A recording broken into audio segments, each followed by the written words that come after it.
Hello all, welcome to GSG Economics class. This is my lecture 7 on theory of production and cost.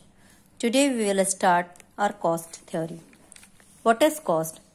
Cost, expenditure made by the producer is known as cost. अब बात आती है कि एक producer किन किन चीज़ों पे एक्सपेंडिचर करता है. तो यहाँ पर हम उन सारी चीज़ों को दो चीज़ों में डिवाइड कर लेते हैं. एक होती है फैक्टर कॉस्ट और एक होती है non factor cost. Factor cost which is paid to the factor of production. Factor of production, there are four factor of production: land, labor, capital and entrepreneur. तो land, labor, capital, entrepreneur को जो भी payment करता है एक producer, that is known as the factor cost. And non-factor cost, expenditure incurred by the producer on non-factor inputs like raw material, electricity, fuel, etc. Cost function. Cost is the function of output. Functional relationship between cost and output is known as the cost function. Now we will move on the types of cost. There are a lot of types of cost. We will discuss one by one. Total fixed cost. Total fixed cost basically the cost which incurred by the producer on buildings and machinery etc. is known as the total fixed cost, which is not related to the output. यानी कि जो भी output से related नहीं होती है, output में change हो, आउटपुट कुछ मतलब कोई भी प्रोडक्शन किया जाए या ना किया जाए, इस पे जो होने वाला एक्सपेंडिचर है वो प्रोड्यूसर को स्टार्टिंग में ही करना होता है.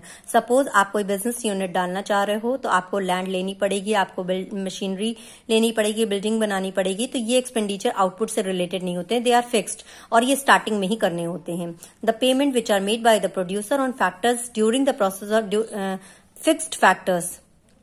The payments which are made by the producer on the fixed factors during the process of productions are known as total fixed cost. And total fixed cost is also known as the supplementary cost, general cost, unavoidable cost and indirect cost. So what is indirect cost? Indirect cost means they are not directly related to the output. Output zero भी होगा तो भी हमें total fixed cost हमारी कुछ ना कुछ आएगी और हमको उसको पे करना होगा. Unavoidable which we can not avoid. अगर आपने कोई बिजनेस यूनिट डालने का सोचा है और अभी प्रोडक्शन आपको 4 महीने बाद भी करना है तो भी आपको मशीनरी और बिल्डिंग पहले से ही लाने होगा और स्टार्टिंग में ही उसका एक्सपेंस आपको करना होगा. That's why it can not be avoid. आप सोचो कि आज हम प्रोडक्शन नहीं कर रहे हैं तो इसका खर्चा ना आए तो उसका खर्चा आपको करना ही होगा. अगर आपने रेंट पे कोई रूम ले रखा है किसी पर्पज से, वो पर्पज आप भले ही 4 महीने बाद शुरू करें लेकिन उस रूम का पेमेंट आपको फ्रॉम द फर्स्ट मंथ ही स्टार्टिंग से ही आपको करना पड़ता है. That is why it is also known as the unavoidable cost. देखिए जो टोटल फिक्स्ड कॉस्ट होती है उसको हम शेड्यूल्स के थ्रू दिखाने की कोशिश करते हैं. टोटल फिक्स्ड कॉस्ट जो होती है वो हमारा आउटपुट जीरो भी क्यों ना हो, मैंने बताया कि आउट प्रोडक्शन शुरू करिए चाहे मत करिए, आपको बिल्डिंग मशीनरी उन सबका एक्सपेंस आपको करना ही पड़ता है. तो आउटपुट जीरो भी है तो भी हमें टोटल फिक्स्ड कॉस्ट 200 है और आउटपुट जैसे जैसे बढ़ता चला जा रहा है फिक्स्ड कॉस्ट में कोई चेंजेस नहीं आता. अगर आपने बिल्डिंग बना ली, मशीनरी खरीद ली है तो आपको उसके कॉस्ट में कोई चेंज नहीं आएगा. जैसे जैसे आप प्रोडक्शन बढ़ाते जाओगे वो फिक्स्ड रहेगी. That is why it is known as the total fixed cost. तो टोटल फिक्स्ड कॉस्ट को जब हम ग्राफिकल रिप्रेजेंटेशन में देखते हैं तो it is the parallel line.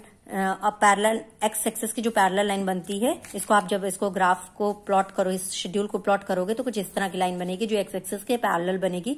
It is known as the total fixed cost. And what is total variable cost? Cost on the variable factor is known as the total variable cost. मैंने बताया land, labour, capital, entrepreneur के अलावा भी कई ऐसे cost होते हैं जो कि करने पड़ते हैं, जैसे रॉ मटीरियल पर. और लैंड, लेबर, कैपिटल, एंटरप्रेन्योर में जो शॉर्ट टर्म में आप जिन फैक्टर ऑफ प्रोडक्शन को चेंज कर सकते हो. जब मैंने प्रोडक्शन पढ़ाया था तो मैंने बताया था कि लेबर क्या है, वेरिएबल फैक्टर है. आपको जितना प्रोडक्शन करना है उसके अकॉर्डिंग ही आप लेबर को हायर करते हो और जैसे जैसे प्रोडक्शन बढ़ाते जाते हो आप ज्यादा लेबर ले सकते हो. अगर आप प्रोडक्शन नहीं कर रहे हो तो आपको कोई भी लेबर रखने की जरूरत नहीं है. तो जो भी फैक्टर ऑफ प्रोडक्शन जो कि वेरिएबल होते हैं, जिनको कि आप चेंज कर सकते हो अकॉर्डिंग टू द आउटपुट के अकॉर्डिंग, तो they are known as the variable factors. And उन पे जो कॉस्ट आती है उसको बोलते हैं वेरिएबल कॉस्ट. तो रॉ मटेरियल पे रॉ मटेरियल को भी आप प्रोडक्शन के अकॉर्डिंग चेंज कर सकते हो. जितना आपको प्रोडक्शन करना है उसके अकॉर्डिंग ही आप रॉ मटेरियल लोगे. प्रोडक्शन कुछ नहीं कर रहे हो तो कोई भी रॉ मटेरियल लेने की जरूरत नहीं होती है. तो ये क्या है, डायरेक्टली रिलेटेड होते हैं प्रोडक्शन से. और जैसे जैसे प्रोडक्शन में चेंज आता है टोटल वेरिएबल कॉस्ट में भी चेंज आता चला जाता है. The payment made by the producer on variable factors during the process of production is known as the total variable cost. It is also known as the prime cost. It is also known as the avoidable cost. Avoidable, you can avoid it if you are not doing any production. You need not to pay to the raw materials or the labors. Now schedule के through हम देखते हैं तो देखिए जब output हमारा 0 है तो टोटल वेरिएबल कॉस्ट भी हमारी क्या है 0, और जैसे जैसे हम आउटपुट को बढ़ाते चले जा रहे हैं टोटल वेरिएबल कॉस्ट भी हमारी बढ़ती चली जा रही है।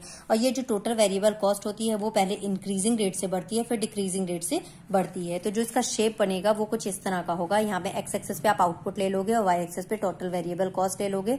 आपका जो शेप बनेगा, क्योंकि मैंने बताया कि टीवीसी जो वेरिएबल कॉस्ट है वो इंक्रीजिंग रेट से पहले बढ़ती है और फिर डिक्रीजिंग रेट से बढ़ती है। ये ऐसा क्यों होता है, ये प्रोडक्शन में मैंने आपको बताया था कि जो वेरिएबल फैक्टर्स है जैसे जैसे उनको बढ़ाते चले जाते हैं उससे क्या आउटपुट पे इम्पैक्ट पड़ता है, यानी मार्जिनल प्रोडक्टिविटी को हम देखते हैं, उसके अकॉर्डिंगली इसका जो शेप होता है वो कुछ इस तरह का बनता है। अब आप देखिए जो टोटल कॉस्ट होती है वो होती है टोटल वेरिएबल कॉस्ट और टोटल फिक्स्ड कॉस्ट का सम।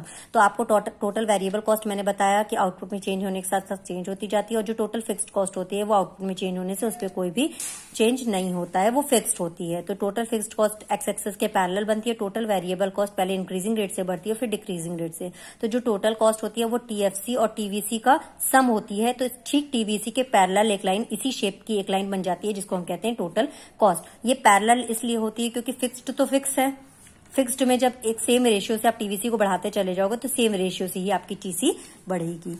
अब आपको मैं इसको ग्राफ के आपको शेड्यूल के थ्रू बताती हूँ। देखिए आउटपुट 0 था तो टीएफसी मैंने कहा था फिक्स होती है, आउटपुट 0 ही क्यों ना हो। ये बहुत इंपॉर्टेंट पॉइंट है और इसको याद रखना है क्योंकि क्वेश्चन पूछा जाता है कि 0 आउटपुट पे टोटल कॉस्ट क्या होती है।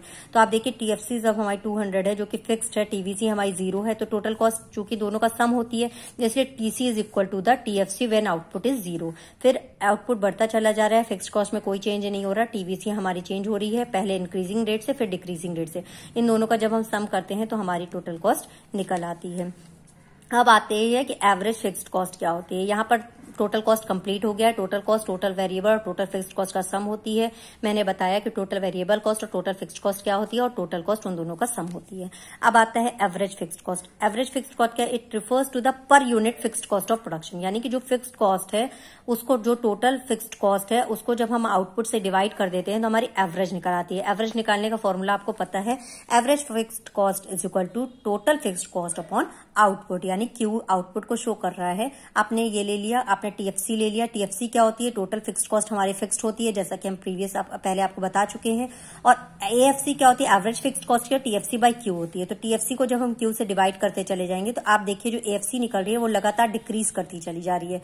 ऐसा क्यों है, क्योंकि जब सेम यूनिट को हम इंक्रीजिंग नंबर से डिवाइड करते चले जाएंगे तो उसकी वैल्यू क्या होगी, कम होती चली जाएगी।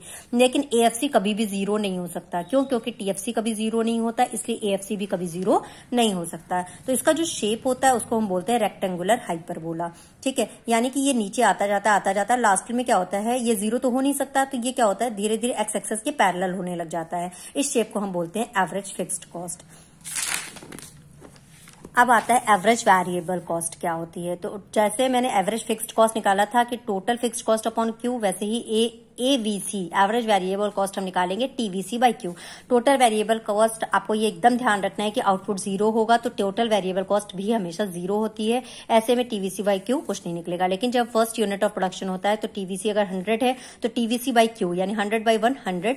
जब आउटपुट 2 है तो 180 यूनिट्स, 180 आपका टीवीसी आ रहा है टोटल वेरिएबल कॉस्ट, तो टीवीसी 180 बाय 2 90। इस तरह से आप देखते हैं जो टीवीसी होती है वो पहले डिक्रीज करती है और फिर वो इंक्रीज करने लग जाती है। ये शेड्यूल आप अपने आप बनाने की कोशिश कीजिएगा और आप जब इसके शेप को आप याद रखेंगे, जो एवरेज वेरिएबल कॉस्ट है वो यू शेप्ड होता है, यानी एवरेज वेरिएबल कॉस्ट पहले नीचे गिरता है और फिर ऊपर चढ़ने लग जाता है। तो ऐसे में ज्यादा अच्छा होता है कि आप पहले एवरेज वेरिएबल कॉस्ट लीजिए और उसके अकॉर्डिंगली आप टीवीसी को निकालिए, तो आपका शेप एकदम सही बनेगा।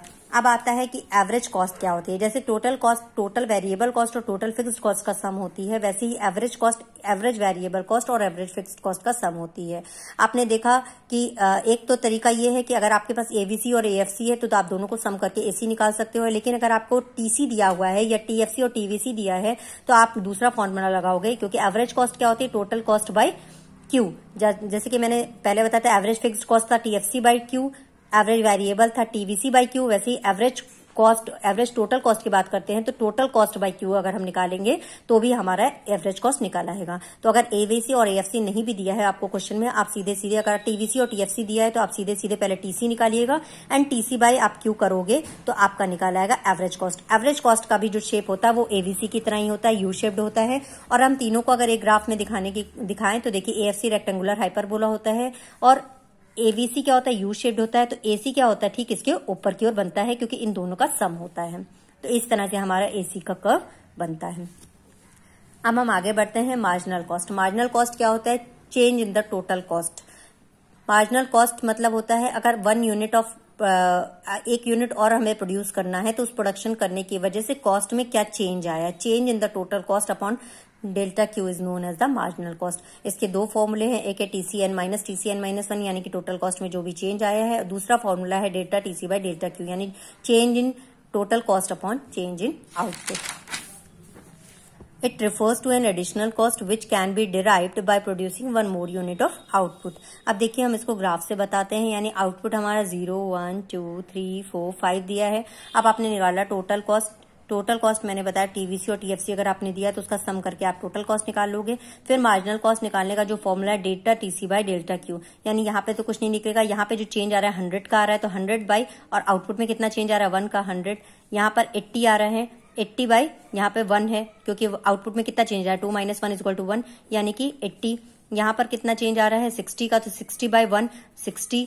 यहाँ पर कितना चेंज आ रहा है 40 बाई 1, यहाँ से 3 से 4 यानी 4 माइनस 3 इक्वल टू 1 40। इसी तरह से आप देखोगे जो मार्जिनल कॉस्ट है उसका भी शेप क्या होता है, पहले वो कम होता चला जाता है और बाद में बढ़ता चला जाता है। नेक्स्ट लेक्चर ये भी यू शेप्ड होता है, यहाँ पर हमने आउटपुट को लिया है और यहाँ पर हमने मार्जिनल कॉस्ट को लिया है। आई होप आपको समझ में आ गया होगा। कोई कंफ्यूजन है तो कमेंट बॉक्स में जरूर डालिएगा। नेक्स्ट वाले वीडियो में मैं इस लेक्चर को कंप्लीट कर दूंगी जिसमें रिलेशनशिप बताया जाएगा एसी का और एमसी का, और भी जो टर्म्स हैं वो मैं क्लियर कर दूंगी, जैसे एक्सप्लिसिट कॉस्ट क्या होती है, इम्प्लिसिट कॉस्ट क्या होती है, रियल। एक्सप्लिसिट कॉस्ट बेसिकली वो होती है जो हम पे कर देते हैं, जो भी हमने फैक्टर ऑफ प्रोडक्शन को बाहर से खरीदा है, लिया है, उनके लिए जो हम पेमेंट करते हैं वो हमारी होती है एक्सप्लिसिट कॉस्ट। इम्प्लिसिट कॉस्ट जैसे कि हमारी खुद की लैंड पे अगर हम कुछ काम कर रहे हैं तो हमको रेंट का पेमेंट नहीं करना है, एज ए लेबर हम खुद काम कर रहे हैं तो हमें वेजेस का पेमेंट नहीं करना है। लेकिन अगर उसकी हम मार्केट वैल्यू देखें, उसकी जो कॉस्ट आएगी वो कहलाती है इम्प्लिसिट कॉस्ट, लेकिन इसको हमें पे नहीं करना होता है। इसी तरह से रियल कॉस्ट जिसमें कि हम बेसिकली हमारी मेहनत आ जाती है, एफर्ट्स आ जाते हैं, हमारे सेक्रीफाइसेस आ जाते हैं, वो रियल कॉस्ट हो जाती है। अपॉर्चुनिटी कॉस्ट क्या होती है, अपॉर्चुनिटी कॉस्ट बेसिकली होती है एक लैंड है, सपोज एक लैंड है जिसपे कि हम वीट का प्रोडक्शन कर रहे हैं, उसी लैंड पे हम राइस का भी प्रोडक्शन कर सकते हैं। लेकिन अगर हम वीट का प्रोडक्शन कर रहे हैं और राइस का प्रोडक्शन नहीं कर रहे हैं तो वीट का प्रोडक्शन, वीट की जो अपॉर्चुनिटी कॉस्ट होगी वो राइस का वो प्रोडक्शन होगा जिसको कि हम नहीं कर रहे हैं, तो ये कहलाती है अपॉर्चुनिटी कॉस्ट। और भी कोई कंफ्यूजन हो तो पूछिएगा, कॉस्ट से रिलेटेड कुछ आपको पूछना हो तो वो भी पूछिएगा। और शेड्यूल को अगर आप सारे टर्म्स आपको क्लियर हो गए हैं फिक्स्ड और वेरिएबल के, तो आप अपने आप कोई शेड्यूल बना के कमेंट बॉक्स में डालिएगा। Thank you so much.